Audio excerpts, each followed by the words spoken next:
Hi guys, so today I thought we'd take a look at building the brand new Space Marine Storm Speeder that came out a couple of weeks ago. So, box comes, not too shabby, nice little picture on the front as normal. Let's take a look at what's inside the box. Get rid of that. So, flying stand. Ooh, that's very different. Usually it was like a straight up point that's sort of slotted in. That looks as though that's going to give a ball joint that's going to have a lot of flexibility on how you model it. I like it. Typical transfer sheet. Some destructions. I think over the years they've got a lot better with doing these instruction manuals, to be honest. They're pretty straightforward now. So yeah, not too bad. And then 3 sprues. 1, 2, 3. That obviously being the bulk of the speeder sprue. Okay. Let's get cracking. So the main body of the speeder's now gone together. I wasn't going to show you guys that because that's just teaching you to suck eggs. Like I say, the instructions are really quite simple to follow on this model, which is pretty nice. So you've got your main floor chassis, some slotted in parts, and then basically the outer body builds off. As usual, you've got your little bits like these sort of exhaust ports here. They're all additional details. There's like the external exhaust vents here. Really sort of just fluffing out bits of the model, to be honest. The bit that I really did want to show you though was the roof section. So what you normally do when you're building your models is just build them and paint them.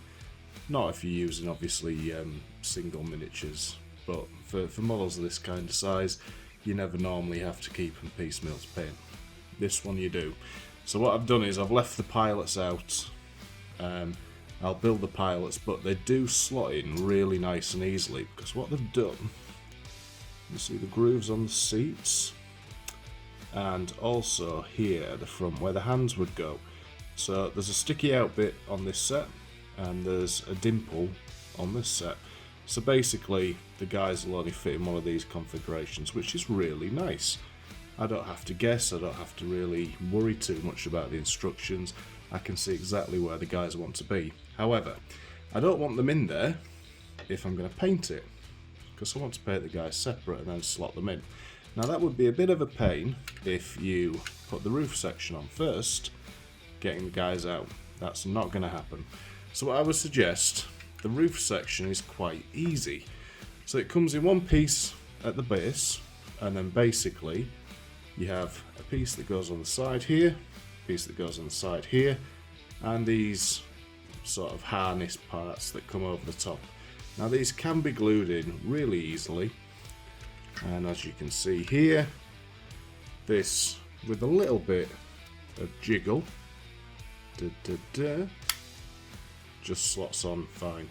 So once the guys are in and they're painted and it's all been done, I could just put this roof on. Job's a good one. But that's really important to note, that you don't want to glue that roof on until you've painted what you want to paint. So the model's just about completed now. Obviously I've left the guys out like I said earlier, however I've decided to build this variant as the Thunderstrike. Now all of these variants can be magnetised. That's the beauty of this model, because working off this top section here, the different parts slide on or slide off, so absolutely magnetisable. Here at the front weapon, magnetisable, the side weapons, magnetisable. So really it gives you all options to run all 3 if you want, but I'm pretty much set on the fact that I'm going to be running this as a Thunderstrike, so I've gone and glued the bits on. Something to note, however, that these missiles here want to go under the wings and on here like that. I'd leave them off to paint them. A bit like this top section here, you kind of want a bit of flexibility so that you can get a decent finish on the model.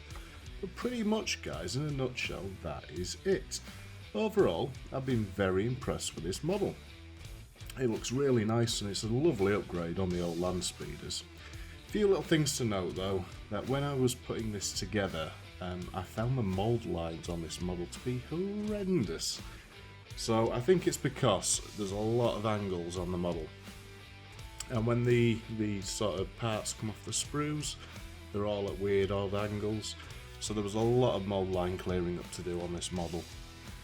And again, bloke with big hands, there were some little fiddly parts here and there.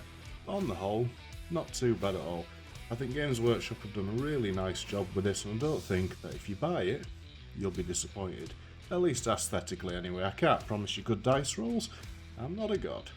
So thanks for watching, guys. Hope you've enjoyed this little demo of the new Storm Speeder, and let us know in the comments down below whether you'll be buying one yourself. Happy gaming.